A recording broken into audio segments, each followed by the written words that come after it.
is, ayan no, this is abundance of money guys, no, talagang pera-pera, swerte sa pera, yeah.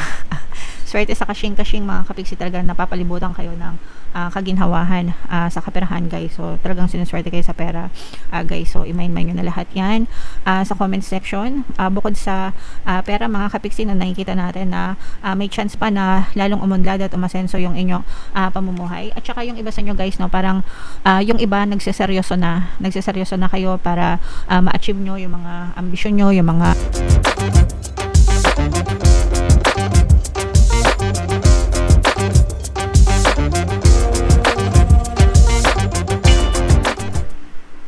hello guys, hello Gemini, welcome back to Pinoy Pixie Tarot. Ang pamagat ng episode natin for tonight is New Moon Kapalaran para ngayong July to August para sa Gemini, Sun, Moon, Rising Sign, and Venus. So unahin natin tong deck na to. Yung ating New Moon guys ngayong July ay sa July 24 mga kapiksi, tapos yung next na New Moon naman natin ay sa August 23 guys. So, ang reading na to ay para sa period na yan mga kapiksi. And, unahin natin itong moon message para sa inyo guys. A fiery climax approaches mga kapiksi, okay? So, ibig sabihin nito guys, no, mataas na mataas yung energy level ngayong new moon season para sa inyo. Maaaring may mga magagandang ganap, no? Mga magagandang ganap, mga magagandang pagbabago na maaaring mangyari sa inyong pamumuhay mga kapiksi.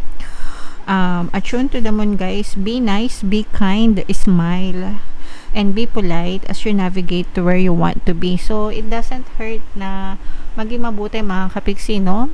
Kakapost ko lang ng message sa Facebook. Hindi nasusukat ang kayamanan, ang karangyaan sa kayamanan, kundi sa kabutihan ng puso. Something like that. Nakalimutan ko na kung ano yung eksaktong words. Pero pwede kayo mag-check sa Facebook natin guys. May mga mensahe din ako na pinopost doon. And yeah, so always be kind, always choose kindness mga kapiksi. Hindi naman natin ikahihirap, no? Hindi kakabawas ng kayamanan natin kung maging mabuti tayo sa kapwa natin. And the more na nagiging mabait tayo or nagiging mabuti tayo, the more na naglalabas tayo ng positibong enerhiya. And yung mga positive energies na yon yung kailangan natin guys para matupad yung mga gusto natin sa buhay, okay? An additional message nito guys, being assertive is good, no? Just don't ride roughshod over anyone. Maganda yung nagkakaroon kayo ng kusa, nagkakaroon kayo ng parang drive ba, yung tipong mataas yung energy level, very motivated, pero wag kayong mang-aapak ng ibang tao or manghahatak ng ibang tao pababa. Yung iba kasi ganyan yung ginagawa nila guys, no? Gusto nilang maungusan yung iba dahil sa mga ambisyon nila. So ang ginagawa nila, hinihilan nila pababa yung ibang tao, inaapakan nila para sila yung umangat, sila yung sumikat. So wag ganun mga kapiksi. Sandali lang, pansamantala lang yung ganyang klaseng success. Pwede kayong mag-success sa ganyan, pero pansamantala lang yan guys, kasi malaki yung mawawala sa inyo, malaki yung balik sa inyo yan mga kapiksi. If you are in a tense situation, meditate your way to peace. Kung kayo ay medyo tensionado mga kapiksi, or na-stress or may anxiety, kailangan nyo mag-meditate guys, no? Yun talaga yung pinaka the best way para kumalma kayo. Sa channel natin, meron tayong Tagalog guided meditation guys, para mawala yung stress and anxiety nyo. So pakinggan nyo lang yun mga kapiksi. Don't be a baby, no? Wag masyadong pabebe mga kapiksi, wag masyadong matatampuhin, wag masyadong iyakin guys, no? Matatanda na kayo. Yung mga viewers natin or audience natin sa channel natin, matatanda na kayo guys. So tigilan nyo na yung kareklamo. Be responsible, be accountable for your own life mga kapiksi. And you need to have more fun, no? Sabayan natin ng pagsasaya. Guys, wag masyadong seryoso. Okay lang naman na magseryoso sa mga obligasyon natin, pero wag masyadong seryoso to the point na wala na kayong time na ngumiti mga kapiksi. Alright? So, yan yung moon message for you guys. Comment down below if naka-resonate kayo. So, bunot tayo ng, hanapin natin yung energy nyo, Gemini. Shuffle natin to habang sinashuffle ko to. Panoorin nyo muna yung video natin regarding sa ating paano mag-manifest ng abundance video course. Kapiksi, sawa ka na ba sa mga struggles at hirap sa buhay mo? Masipag ka ba at masikap sa buhay ngunit hindi ka pa rin umaasenso? Ilang beses ka na bang nag-attempt magnegosyo at mag-invest pero palagi ka pa rin nalulugi? Sa pagkakataon na ito ay maaaring may subconscious beliefs ka na nagiging balakid sa iyong pag-unlad at pagyaman.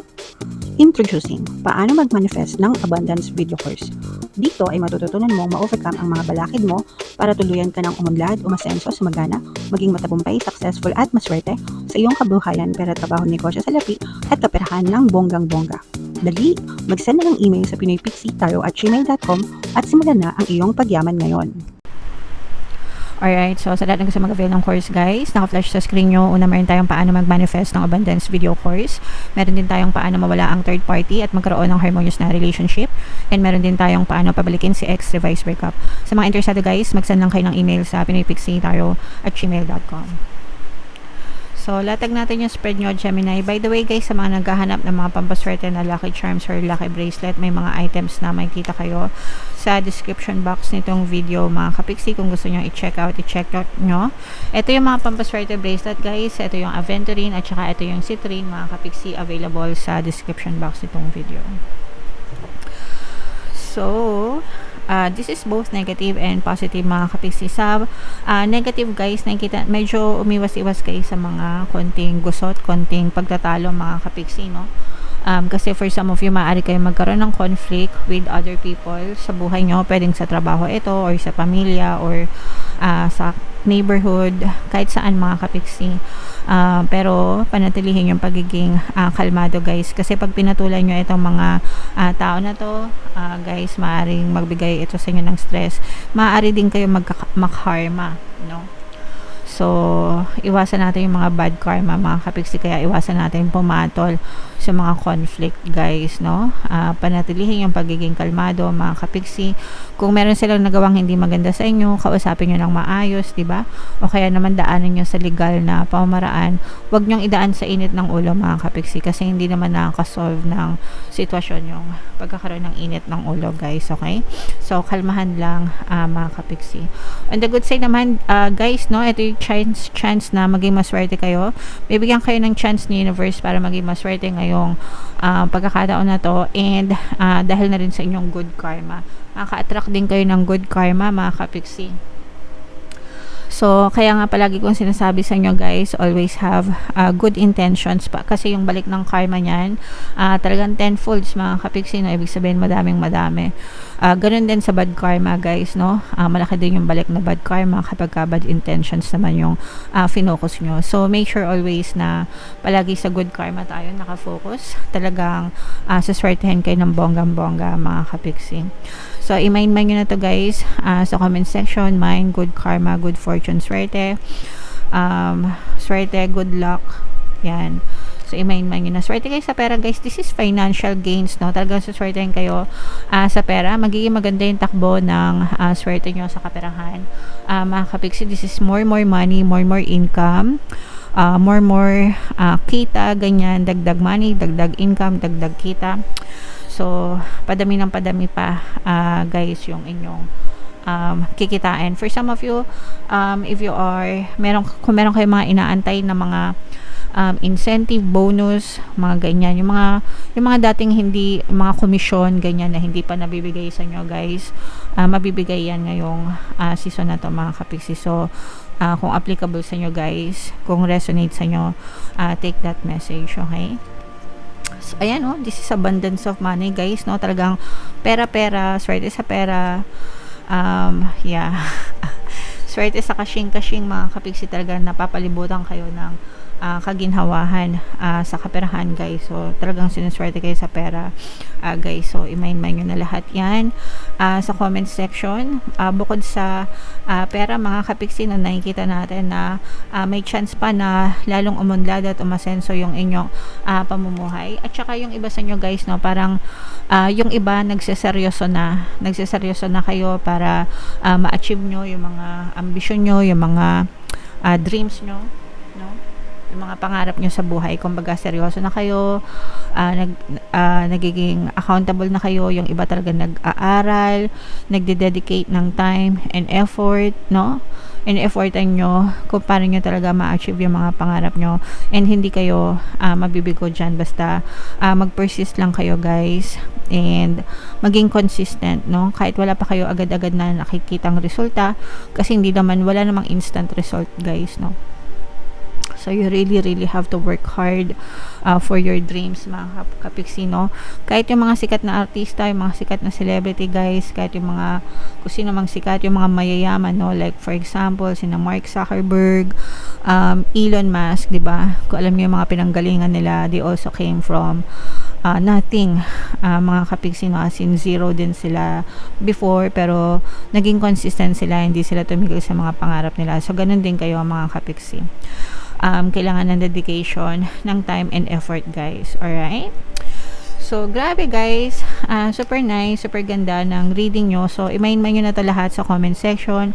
Yung mga katuparan ng pangarap nyo. Especially this, guys, no? Itong mga swerte nyo sa kaperahan. Guys, talagang more money, more income, more swerte, no? Talaga yung mga nag-aantay sa inyo, mga kapiksi. So, bunot pa tayo ng isang card para sa inyong additional na message, guys. Inspire, no? So, keep being inspired, mga kapiksi. Kailangan punong-puno tayo ng inspirasyon. You have to inspire yourself, no? Ikaw mismo yung maging inspirasyon sa sarili mo para matupad mo yung mga ambisyon mo, para wag kang mag-give up, para palagi kang motivated, mga kapiksi, o kaya naman humanap ka ng inspirasyon sa paligid mo, like yung parents mo, mga anak mo, pamilya mo, yung mahal mo, di ba? Pwede rin sila maging inspirasyon, and dadating din yung time na ikaw mismo magiging inspirasyon ka rin sa ibang tao dahil sa mga achievements mo sa buhay, mga kapiksi. So, always keep inspiring yourself, mga kapiksi, para sa katuparan ng inyong mga pangarap, guys. Alright? So, again, guys, comment down below if naka-resonate kayo lahat ng mga magaganda dito, guys. I-mind nyo na sa comment section. Again, guys, sa mga naghahanap ng mga lucky charms, lucky bracelet, guys, Aventurine at saka Citrine, pinaka-the best na combo, makikita nyo, guys, sa description box at saka sa comment section, mga kapiksi. For more tarot readings, ito yung playlist nyo. Ito naman yung ating success stories ng paano mag-manifest ng abundance video course. Thank you for liking, sharing, and subscribing, guys. See you next time. I love you all. Have a nice day. Bye-bye.